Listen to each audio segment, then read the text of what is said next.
Avant l'événement, on l'a su assez rapidement, même 2 à 3 jours avant que la tempête ne démarre. On l'a su grâce à Météo France qui nous avait annoncé déjà qu'on allait connaître un événement d'ampleur et possiblement une vigilance rouge. Donc contrairement à 2019, on a pu se préparer, on a pu prendre des mesures en anticipation, fermer les établissements scolaires ainsi que les crèches et les universités. Officiellement, la crise a démarré le vendredi 2 octobre à 7 h du matin et s'est arrêtée le 1er novembre. Donc là, on est sur une gestion de crise qui a duré près d'1 mois, avec des fluctuations évidemment selon les conséquences à gérer.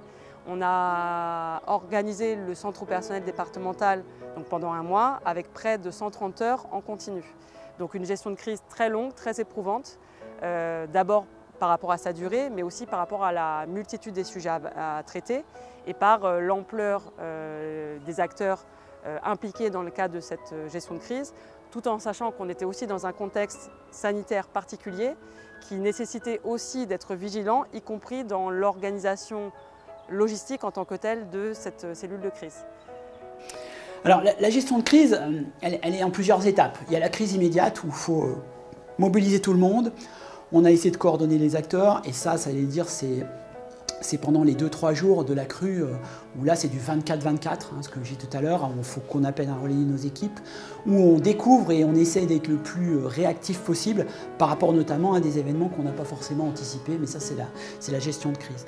Mais elle est encore présente aujourd'hui, j'allais dire plus de 2 ans après, on gère encore cette crise. Ce que je vous expliquais, je pense qu'il y a la phase immédiate, il y a eu les deux mois qu'on suivi. Dans les 2 mois qu'on suivi, il a fallu qu'on fasse beaucoup de choses. Il a fallu qu'on, alors j'expliquais tout à l'heure toutes les indemnisations qui ont été mises en place, donc ça c'est des dossiers à instruire, des gens qui demandent, des gens qui sont un peu perdus, qu'il faut guider au travers de l'expropriation. J'ai parlé du monde agricole, j'ai parlé des collectivités avec les routes à réparer, entre autres. Il faut aussi travailler un peu plus sur la durée avec les collectivités qui étaient un peu démunies. Et là-dessus, on a lancé avec eux, sur cette post-crise, je vais appeler ça cette période un peu post-crise rapide, on s'est mis d'accord pour dire, bon, il ne faut pas qu'on reconstruise trop vite. Il faut qu'on se donne le temps de faire des études. Et donc on a lancé, et ça a été entièrement financé par l'État, des études de recomposition urbaine sur les villages les plus impactés.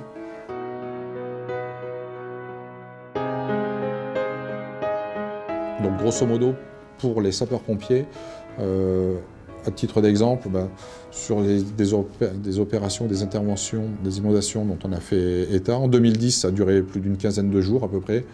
Les inondations de 2019, une semaine, grosso modo. Voilà. Et sur des inondations un petit peu plus moins importantes, on est sur 3-4 jours.